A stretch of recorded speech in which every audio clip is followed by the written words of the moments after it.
I can't remember the exact age it started, but I know it was summertime.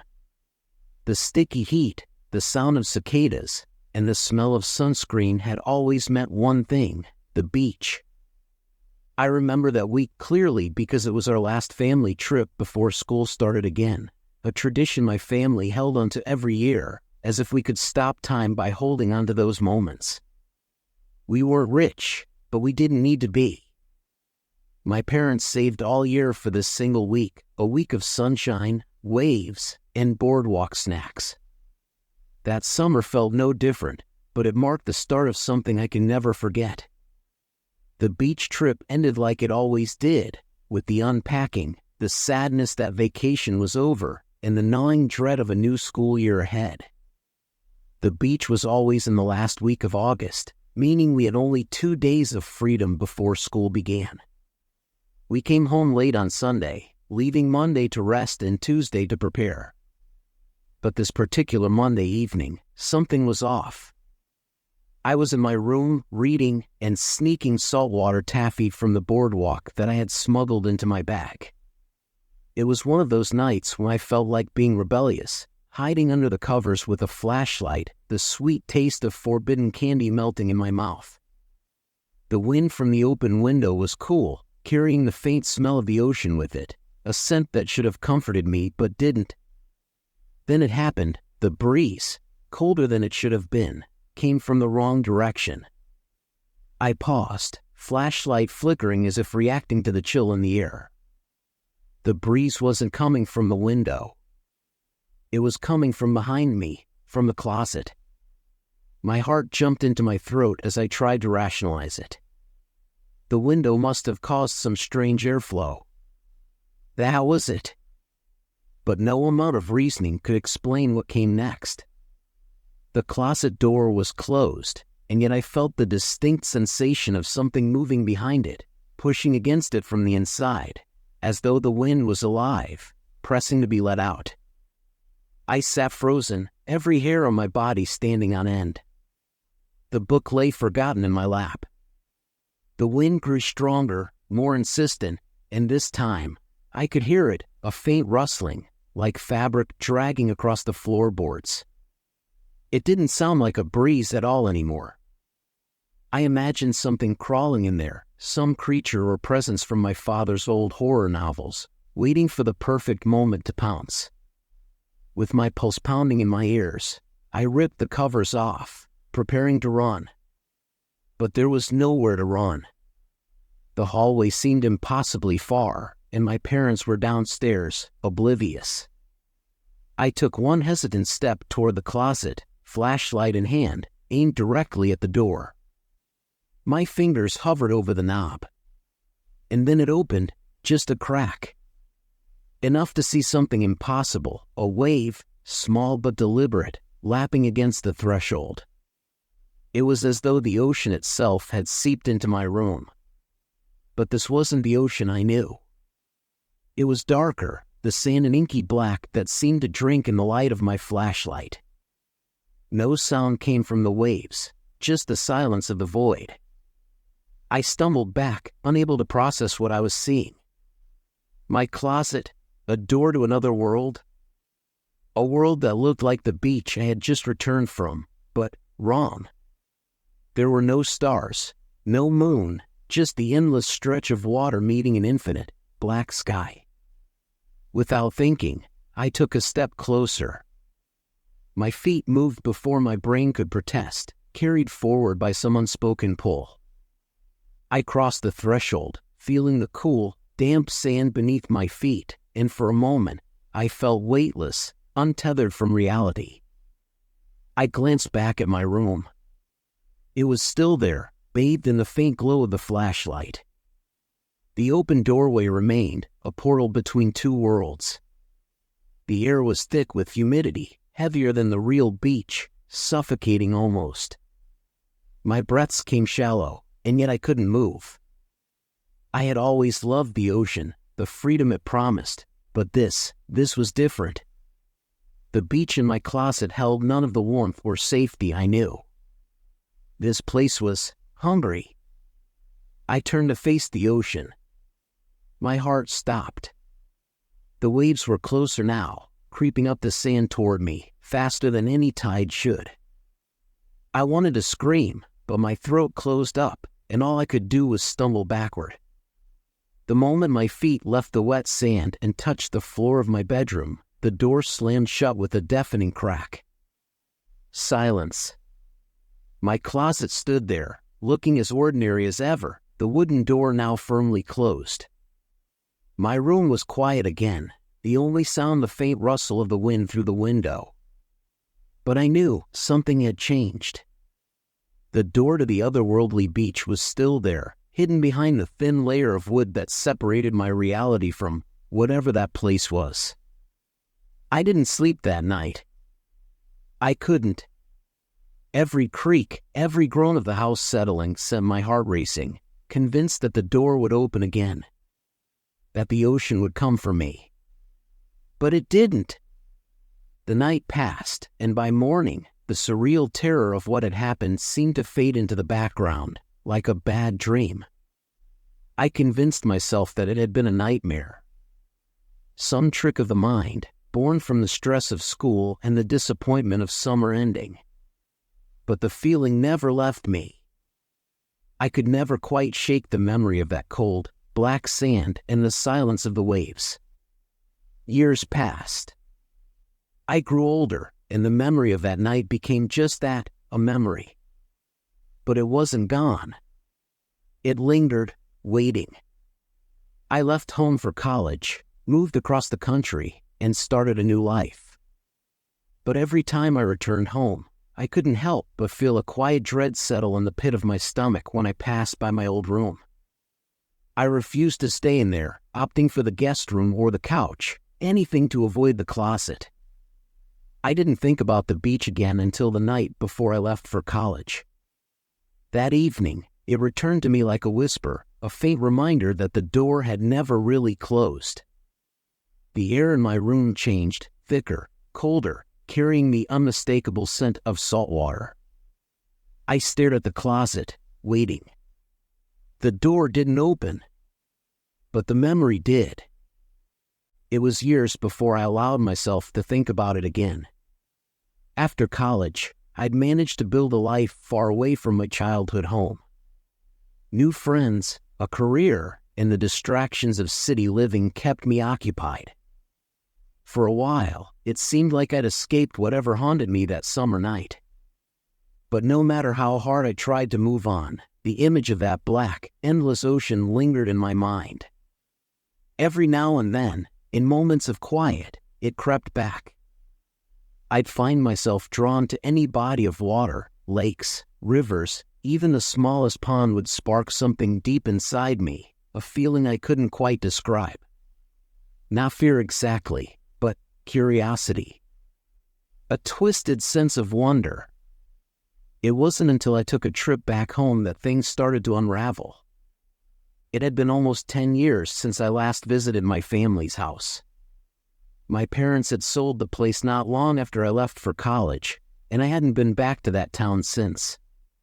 But when my mother called, asking me to return for a family gathering, I knew I couldn't avoid it forever. They'd moved into a smaller home, further inland. No more beach trips for them. No more sun-soaked memories of childhood. The reunion was a normal one, filled with the usual laughter and awkwardness of seeing family after so many years. But the night before I was supposed to leave, my curiosity got the better of me. My old house wasn't far, just a short drive. Something inside me, a gnawing itch that had never quite healed, urged me to go back. To see if it was still there. If the door was still there. I told my parents I needed to run an errand, and without much thought, I drove to our old neighborhood. The new owners had changed little. The house looked almost exactly as I remembered. Nostalgia hit me hard. The porch swing still creaked the same way, the shutters the same peeling shade of blue. But the air was different. Thick, heavy, just like that night so long ago. The moment I stepped out of the car, the smell of salt water hit me. but there was no ocean nearby. The beach was miles away, yet the scent was unmistakable, briny, damp, suffocating. My heart raced as I walked up to the house, unsure of what I was even looking for. A light flickered on in the window. The house was occupied. I hesitated, knowing I couldn't just walk in. But the pull was undeniable. I needed to know. The new owners would think I was crazy, but I was willing to risk it. I knocked. A woman answered, mid-40s, with a tired but kind expression. "Can I help you?" I'm sorry to bother you," I stammered, feeling foolish. "I used to live here. I was just passing through in. I wanted to see the house again. Just for old time's sake." She hesitated, her eyes narrowing slightly as if she were assessing whether I was a threat. But then she smiled and stepped aside. "Come on in." The moment I stepped inside, the scent of salt water grew stronger. The air felt thick with moisture, clinging to my skin like a wet blanket. I tried to hide my discomfort as she led me through the familiar rooms, now filled with different furniture and new memories. It felt wrong somehow, like I was intruding on someone else's life. But my mind was elsewhere. I needed to know. I needed to see it. "Do you mind if I take a look upstairs?" I asked, trying to keep my voice steady. She raised an eyebrow but nodded. "Sure. It's your old home, after all." I made my way up the stairs, the familiar creaks beneath my feet sending shivers down my spine. When I reached the hallway, I paused. My old room was at the end, the door slightly ajar. My heart pounded in my chest, each step toward it heavier than the last. The door hadn't changed. The closet, too, stood in the same place, innocent and unassuming. But I knew better. I could feel it, lurking just beyond the wood. The ocean. That endless black beach. I reached for the handle, my hand trembling. The woman's voice called up from downstairs, breaking the spell for a moment. "Everything okay?" "Yeah," I called back, my voice shaky. "Just looking. I didn't open the closet that day. Something held me back, fear, maybe. Or common sense. But as I left the house and drove away, the pull was stronger than ever. The ocean wasn't done with me. It never had been. That night, the dreams started again. At first, they were vague, just flashes of the beach, of waves lapping at the shore. But each night, the dreams grew more vivid, more real. I was standing on that black sand again, the cold, dark ocean stretching out in front of me. I could hear the waves now, soft at first, but growing louder, more insistent.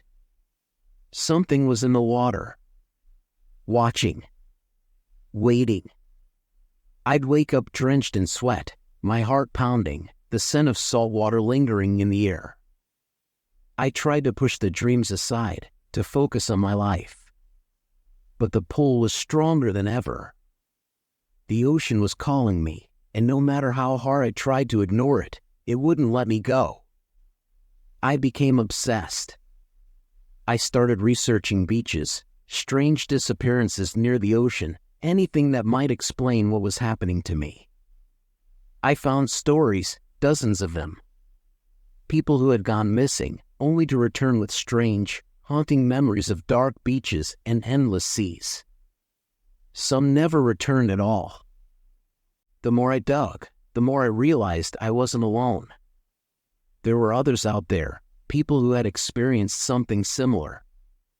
Some had seen the same black sand, the same silent waves. They spoke of doorways, like mine, that led to another world. A world that existed just beyond the veil of reality. I reached out to a few of them, hoping for answers. But most didn't want to talk. They were afraid. They warned me to stop looking, to forget about the beach, to let it go before it was too late. But I couldn't. The dreams grew worse. I started seeing the ocean even when I was awake, just glimpses at first, out of the corner of my eye. A flash of water, the scent of salt, the faint sound of waves crashing against the shore. But it wasn't real. It couldn't be real. One night, I woke up to find my room filled with water. It wasn't a dream this time. The floor was soaked, water lapping at my feet, the scent of the ocean overwhelming. I stumbled out of bed, my heart racing, and saw it, my closet door, slightly ajar. Just like before. And beyond it, the black beach, the endless ocean. But this time, something was different. The waves weren't silent anymore. They were angry, crashing against the shore with a violent fury. And in the distance, I saw something moving in the water. A shape. Dark, tall, and unmistakably human. I knew I had to go. This time, there was no turning back. I stood at the threshold of the closet, staring into the abyss that stretched before me. The figure in the water was getting closer, its silhouette barely visible against the inky blackness of the sea. My body felt cold, as if the very air around me was being drained of warmth, leaving only the biting chill of salt water and fear. With every passing second, I could hear the waves growing louder, their fury more palpable. They crashed against the shore in rhythmic, almost deliberate patterns. The figure in the distance grew clearer with each step it took toward the shore, and the shape began to twist and distort, almost as if the water itself was warping around it. My instinct screamed at me to run, but I couldn't move. Something, some invisible force, held me in place. My mind raced as I fought the pull that had been tormenting me for years. Every fiber of my being knew that stepping through that door meant giving myself over to the darkness, to whatever nightmare existed beyond that beach. But the pull was too strong. I took a step forward, and then another. The black sand felt cold beneath my feet, the grains coarse and sharp, digging into my skin. The wind whipped against my face, bringing with it the unmistakable scent of decay. The sea no longer smelled of salt and brine, but of something darker, something rotting. The figure was almost at the shore now. As it neared, I could make out more details. It was tall, impossibly tall, its body twisted and misshapen, as if it had been pulled apart and stitched back together by the very forces of the ocean. Its eyes, or what passed for eyes, were empty voids, staring straight at me. I felt a scream rise in my throat, but no sound came out. The thing, whatever it was, stopped just at the edge of the water, its head tilting slightly as if it were studying me. It raised one long, spindly arm and pointed toward me, its fingers sharp and black as obsidian. A wave crashed behind it, and suddenly, the sea began to rise. The water surged toward me, an enormous wall of dark liquid towering overhead. My feet felt glued to the sand, my body frozen in place as the ocean came crashing down. I braced myself for the impact, but just as the wave was about to hit, everything went silent. The water stopped, hanging impossibly in the air, suspended like a frozen photograph. And then, without warning, the wave receded, pulling back into the ocean as if it had never existed. The figure was gone. The beach was empty. I stood there, panting, my body trembling with fear and confusion. The closet door was still open behind me, and beyond it, I could see my room, my bed, my life. But I couldn't go back. Not yet. Not until I understood what was happening. I turned toward the ocean once more, and for the first time, I noticed something in the distance, an island.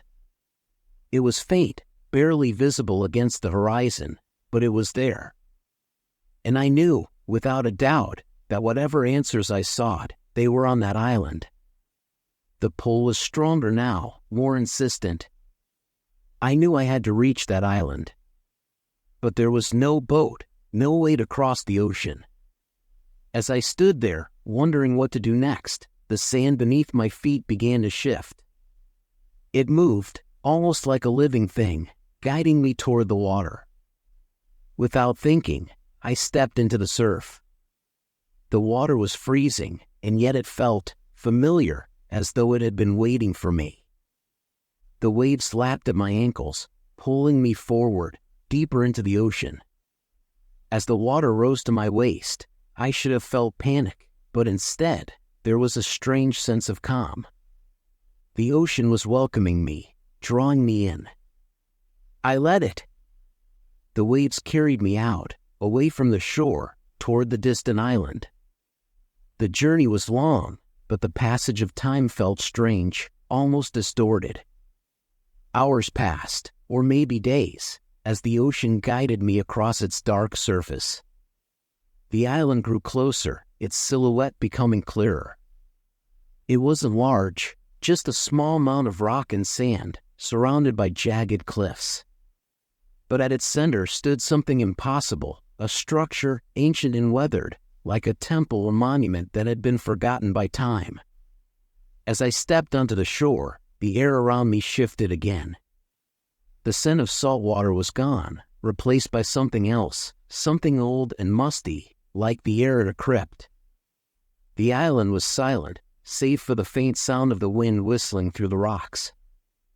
I made my way toward the structure, my feet dragging across the sand. The pull was stronger than ever now, almost unbearable. The temple loomed before me, its massive stone doors half buried in the sand. Carved into the stone were symbols, ancient, indecipherable, but familiar in a way that sent chills down my spine. I pushed open the door. Inside, the air was heavy, thick with the weight of centuries. The walls were lined with carvings, strange figures, and scenes that seemed to depict some kind of ritual. At the center of the room was a stone altar, and on it lay something I had never expected to see. It was me. Or rather, it was a version of me. My body, twisted and broken, lay on the altar, the same black sand from the beach scattered around it. My reflection in the polished stone was pale, gaunt, as though I had been drained of life itself. Suddenly, I understood. The beach, the ocean, the island, it was all part of the same thing. A loop, a cycle that had been repeating itself for centuries. The beach wasn't just a place, it was a prison. A trap that pulled in anyone unlucky enough to stumble across it, feeding on their fears, their memories, their very souls. And now, it had me. I tried to step back, to leave, but it was too late. The pull was too strong. The island, the temple, the ocean, they were all part of me now. There was no escape. I was part of the cycle, just like all the others before me. The last thing I saw before the darkness consumed me was the figure, standing at the edge of the water, watching. They say that if you listen closely, you can hear the sound of waves crashing against the shore, even miles away from the ocean. Some say it's just the wind, or the distant hum of traffic. But I know the truth. The ocean is always there, just beyond the edge of reality, waiting for its next victim. And once it has you, there's no escape. You can try to run, try to forget, but the ocean never forgets. It will find you, eventually. And when it does, you'll be pulled into its endless depths, just like I was. Because once you've seen the beach, once you've felt its pull, you're never really free. You're part of it now.